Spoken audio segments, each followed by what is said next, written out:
I'll never forget the conversation I had with my father when I told him I was engaged. He pulled me aside, his expression serious, and said, "Lauren, are you really sure about marrying this man, Larry? I know you love him, but I don't think he's the right person for you." Confused, I asked, "Why are you saying this, Dad? He loves me and respects me. I don't care that he doesn't have as much money as we do." My father sighed, his voice soft but firm. "Lauren, you know I built my wealth from the ground up. I would never look down on someone just because they're not from the same financial background. But there's something about Larry that worries me. He's a bit of a shady character, and his mother is no better." I was taken aback. "What do you mean, Dad? I don't understand." He hesitated, then said, "Maybe it's just a father's instinct, but I don't believe this man truly loves you. Yes, he's affectionate, but I've heard him talk about how rich you are. I overheard him bragging to his friends, saying he had bagged the rich brat. And Linda, she just laughed and agreed with him." I felt a pang in my heart, trying to defend Larry. "You must be mistaken, Dad. Larry would never say those things about me, and Linda cares about me too. She would definitely scold him if he ever joked like that." But deep down, I wondered if there was some truth in my father's words. Sometimes I wish I had listened to him. At the time, I was just a naive girl in love, desperate to hold on to something after losing my mother 3 years before. My dad was ill, and I knew he didn't have much time left. I clung to Larry and Linda because they gave me a sense of purpose, a reason to keep going. My father had built a comfortable life for us through hard work and smart investments. I had a decent job and earned a moderate salary, so overall, we were doing well. Larry and Linda, on the other hand, didn't have as much. Larry made more money than I did, but he came from a modest background. His job didn't bring in the kind of money that could make someone rich, and I could tell that bothered him. He and Linda liked fancy and expensive things, and Larry often complained about not having enough money to buy them. I was always eager to help them out with the little allowance my father gave me. I even let Larry and Linda move into my house after we got married, but instead of being grateful, they seemed dissatisfied. They would say things like, "It's such a shame you live in a small house. Your dad lives in a mansion, so why did you buy such a tiny townhouse?" Looking back, I realize how much I overlooked because I wanted so badly to make things work. I ignored the little red flags and convinced myself that everything would be okay. But in the end, I wish I had trusted my father's instincts. I don't make a lot of money. Larry's dad lives in a mansion because he's wealthy, but I'm just a regular office worker with a modest salary. Buying this house was a real challenge for me, and I was only able to manage it because my dad helped with the down payment. Larry, however, wasn't impressed. He said, "Well, if your dad helped you out, he should have gotten you a better place. I'm sure your mom left him something to give you when you got older." I tried to explain, "I'm not entitled to anything, Linda. Whatever my mom left behind is my dad's now. She passed away suddenly, and there was no will. Honestly, I don't mind if I don't get anything. I'm content with the way things are." Linda scoffed, "That's a ridiculous thing to say, Lauren. I would have loved to inherit a lot of money. You know what? Your dad should trade houses with us. He lives alone, so he doesn't need all that space anyway, right, Larry?" Larry nodded in agreement, adding, "Yeah, Lauren, you should ask him." I felt a surge of protectiveness and responded firmly, "Absolutely not. That house belongs to my dad, and he deserves to live comfortably as long as he's alive." Linda then remarked, "Well, he won't be alive for long now that he's sick. We could wait and compromise for a few years and see what happens. Ultimately, everything will be yours after your dad passes. You'll have plenty of money to buy a big house and more." The way Linda and Larry were already making plans to spend my inheritance was deeply unsettling. It didn't help that they frequently urged me to ask my dad for more money. We weren't struggling financially. Larry and Linda just wanted the luxurious lifestyle they imagined, even though it wasn't within our reach. Honestly, I was growing tired of their behavior. However, the real drama unfolded after my father passed away. His battle with cancer ended sooner than I had expected, leaving me devastated. I was heartbroken, but Larry and Linda offered little support. Instead, they were more concerned about the date of the will reading and showed no interest in helping with the funeral arrangements. To make matters worse, they even refused to attend the funeral, saying that my dad was no one to them. At that moment, I was overwhelmed with grief and anger. My dad's warnings kept echoing in my mind, and I couldn't help but feel suspicious of Larry and Linda. I began to doubt their intentions, wondering if they had ever truly cared about me or if they were only interested in what they could gain. I was starting to worry that Larry and Linda were only interested in my inheritance. When it came time for the reading of the will, they weren't allowed to be present, and they were furious. Larry snapped, "Why on earth aren't we allowed to be there? This is absurd. Brian was my father-in-law." Linda chimed in, equally outraged, "Yes, this is ridiculous. We're family, and we have every right to know what Brian left behind. At the very least, my son should be allowed to be there." I tried to keep calm and explained, "Your son isn't mentioned in the will, Linda, so he doesn't have the right to be there. Why are you two so fixated on the inheritance? You didn't even bother to come to the funeral." It was ironic how suddenly my dad mattered to them when it came to the possibility of getting some money. I was really annoyed with both Linda and Larry, but what made things worse was how relentless they were. As soon as I got back from the will reading, they pounced on me, eager for details. They weren't allowed to see the will themselves, and that only made them more persistent. I was struggling with the grief of losing my father, but instead of offering any words of comfort, they were only interested in one thing. Linda asked bluntly, "So, we've been wondering for a while now. How much inheritance did you get from your parents? You must have received a lot of money. Tell us how much." I looked at them and said, "Unfortunately, my parents didn't leave me any money, so I didn't receive anything." Linda's eyes widened in disbelief. "What? You didn't get any money, but your parents were rich? They should have left you something. I don't believe you didn't get any money. You're lying to us. There's no way your parents didn't leave you a single penny."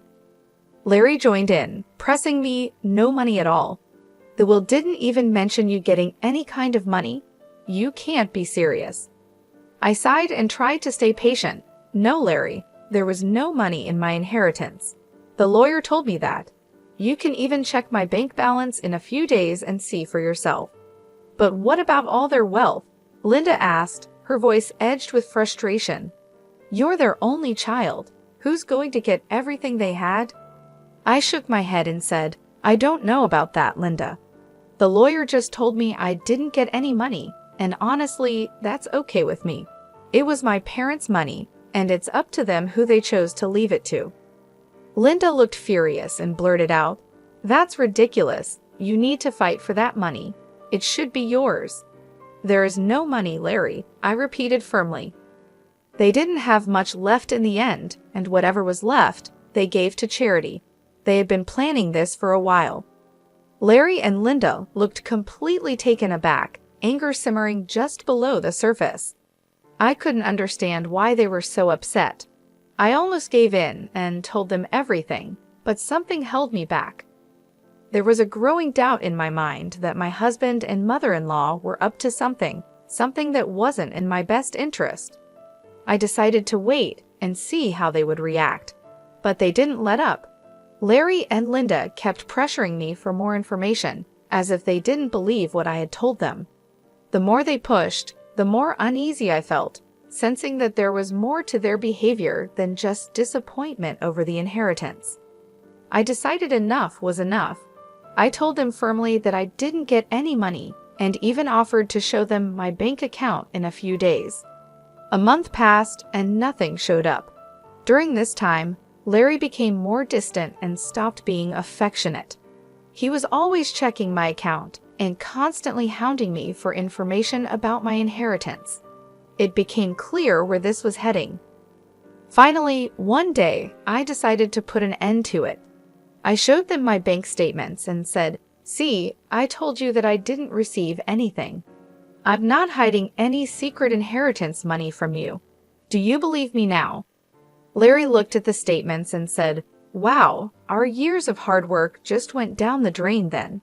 So her parents weren't rich, and she didn't even get $3,500 in the will. This is ridiculous. I can't believe this." Linda echoed his sentiment. "I can't believe this either, Larry. I stayed in this marriage for nothing. I married Lauren for nothing. It was all a waste of time." Feeling hurt and confused, I asked, "What the hell does that mean, Larry? Why are you talking like this?" Linda answered for him. "Why do you think he's saying these things, Lauren? Who the hell would marry you without thinking about the money? My son simply married you so that we could rely on your inheritance. Now I see that you didn't even get a penny. I can't believe I wasted 3 freaking years on a useless girl like you. I could have done so much better." I was stunned to hear them speak that way about me. I finally realized that Larry married me for money. My parents were right about him, and his mom, they were gold diggers. I was so done with my husband and mother-in-law. I was breaking inside, but what they said next turned me to stone. Linda looked at Larry solemnly and said, "What's done is done, Larry. But now it's time for you to divorce Lauren. There is no reason for you to stay with her anymore. You will have time to find a new rich wife. This time, we will make sure she actually has some money to her name." I was in disbelief. "Are you freaking kidding me, Linda? You're asking Larry to divorce me over money. Larry, are you going to listen to her?" Larry didn't hesitate. "Of course, I would listen to her, Lauren. I married you so that my mom and I could have a comfortable life. We grew up poor, and I didn't even go to college. I had no way of earning a lot of money. I was horrified. So you pretended to love me and tricked me into marrying you. You thought my parents would give me lots of money." Larry nodded, and I felt my heart shatter. "Yes, Lauren. I thought your parents would leave you a lot of money, but now I see that they didn't. It was all for nothing." With those words, everything became clear. My parents were right all along. Larry and Linda were only interested in my inheritance, and now that it was gone, they had no use for me. I knew I had to leave them and start a new life, free from their greed and deception. I was willing to share everything with Larry, believing that our marriage was built on love and trust. But when he spoke, I realized how wrong I was. "Yes, that's what I thought too," he said coldly. "It was the only way I could give my mom the life she always wanted. But now, I see that my efforts were pointless. Mom's right, I need to divorce you and keep looking." His words hit me like a ton of bricks. The casual, almost indifferent way he talked about ending our marriage made me question my own sanity. How could he be so detached, so unfeeling? Linda and Larry continued to voice their frustration, complaining about the marriage and about me, but I stopped listening. I was too overwhelmed, too lost in my thoughts, trying to process what they had just said. Their complete lack of emotion and Larry's sudden change in behavior were both heartbreaking and infuriating. At first, I felt a wave of anger rise up inside me. I wanted to scream, to throw things, to let out all the pain and frustration that had been building up. But instead, I took a deep breath and remained calm. "Okay then, Larry," I said quietly. "If a divorce is what you want, you'll get it. I've never been one to refuse your demands, so I might as well give in to this one as a last favor." Linda, sensing an opportunity, quickly added, "So you'll agree to a mutual divorce? It'll save us both a lot of money. And don't even think about trying to get alimony from my son. We'll fight you every step of the way. It's best if you just agree to this." I nodded, realizing that I didn't have much choice. "You're right, I don't have a lot of money right now. So I've decided on something. I'll agree to a mutual divorce, but only if you sign a clause stating that we won't share any of our assets." We'll each walk away with what we have, and nothing more." Larry agreed without hesitation. "That's not a problem at all. You don't have much, and neither do I at the moment. If you can forego alimony, I'll sign the divorce papers and won't claim anything from you." We discussed the details of the divorce, making sure we were on the same page. I could see the relief on their faces. They were both happy that I wasn't making a fuss. I guess they didn't expect me to be so calm about it. But the truth was, ever since that day, I had been crying on my way to and from work. I would sit in the parking lot of my office, crying for an hour before and after work, trying to pull myself together. Larry never noticed my puffy eyes, never asked why I was leaving early for work or coming home late. Linda didn't even bother looking at me after she found out I had no money. Their behavior only made me more determined to get out of the marriage as soon as possible. I knew I had to stay strong and move on with my life. Even though it hurt deeply, I was ready to close this chapter and start anew. The way they treated me, the way they were more interested in money than in our relationship, made me realize that I deserved better. I deserved to be with someone who loved me for who I am, not for what I could offer them financially. In the end, I agreed to the mutual divorce, and I made sure that we each kept our own assets. It was a painful process, but I knew it was the right decision. I had to let go of the life I thought I had and focus on building a new one, free from the greed and deception that had poisoned my marriage. I decided that I needed some space from Larry and Linda, so I had them move out of my house and into a rented place nearby. They settled in quickly, and while we waited for the divorce to be finalized, Larry kept his word and didn't demand a share of my house. I also didn't ask for any alimony. In his eyes, it was a fair deal, but I had no idea how much I had underestimated the situation. The truth of it all came to light on the day our divorce was finalized. I went over to their new place to drop off my wedding and engagement rings. When I handed them over, I said, "Larry, I just wanted to return these to you. This marriage only brought bad times into my life, and I don't want to keep any reminders of it." Larry looked at me surprised. "Are you sure you want to return them? You might need the money someday." Linda, never one to miss a chance to be snide, added, "It's so funny how you're giving them back. You must have laughed at our poverty before, but look where you are now. My son is being generous, giving you the rings back. You might need to sell them when your stupid job doesn't pay enough. We don't want the rings anyway, they're cheap ones." I kept my composure and replied, "What would I need to sell the rings for, Linda? I'm not embarrassed. You don't need to worry about my financial situation." Linda smirked and said, "Oh, we already know. Your parents didn't leave you anything, probably because they lost everything due to bad financial decisions, leaving their daughter with nothing." At that point, I couldn't help but laugh out loud.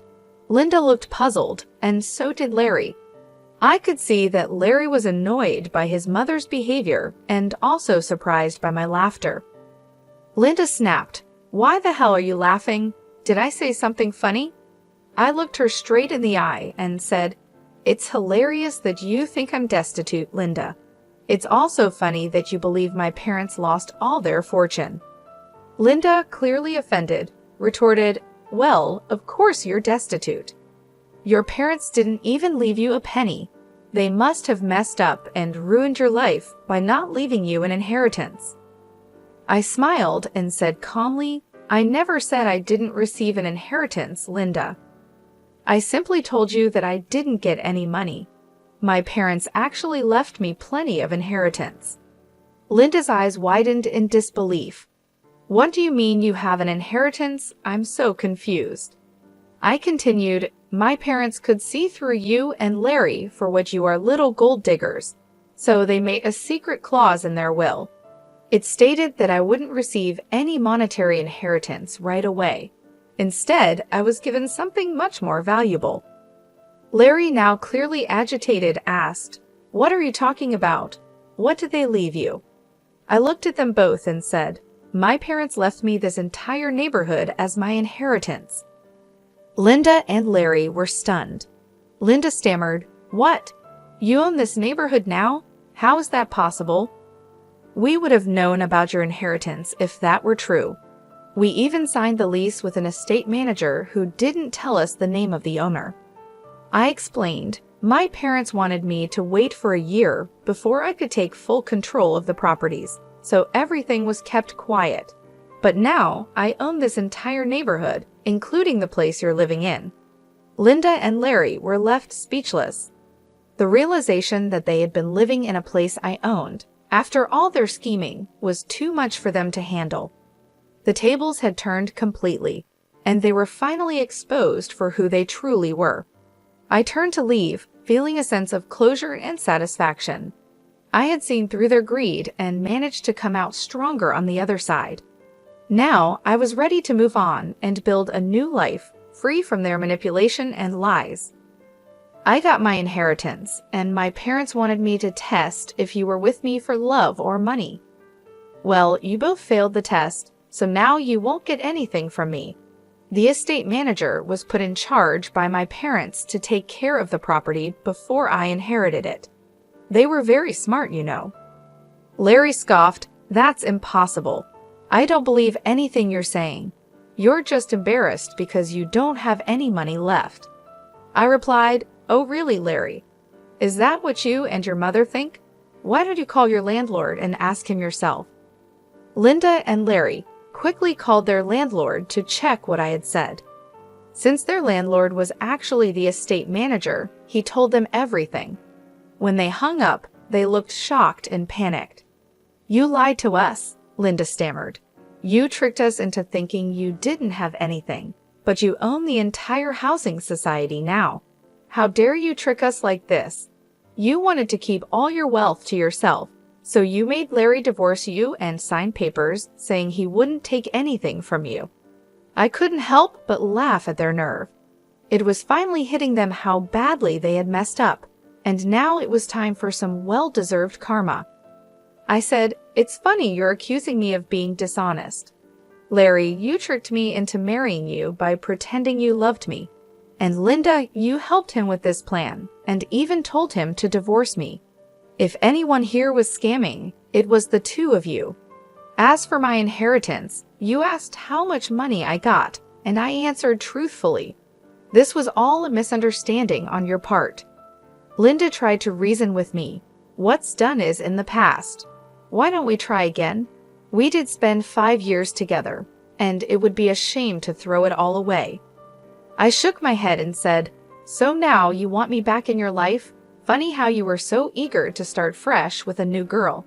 I hear you're already seeing someone rich. Don't worry, I'll let her know what a snake you are, Larry." Larry and Linda started begging me not to ruin his new relationship. Larry pleaded, saying that if I wasn't willing to give him another chance, I shouldn't mess up his future. I told him to get lost and also informed them that I would kick them out once the property was officially mine. They panicked and started begging even more. In the weeks that followed, Linda and Larry kept coming to my house, pleading for forgiveness. They already had an eviction on their record, so it was unlikely anyone else would rent to them. The only reason they were still staying on my property was because I had asked the estate manager to allow it. I also contacted Larry's new girlfriend and told her everything. She was horrified by what Larry and Linda had done and broke up with him immediately. She even showed me the text messages as proof. After this mess, Larry and Linda came over, yelling at me and calling me names. I quickly called the police and had them removed from my property.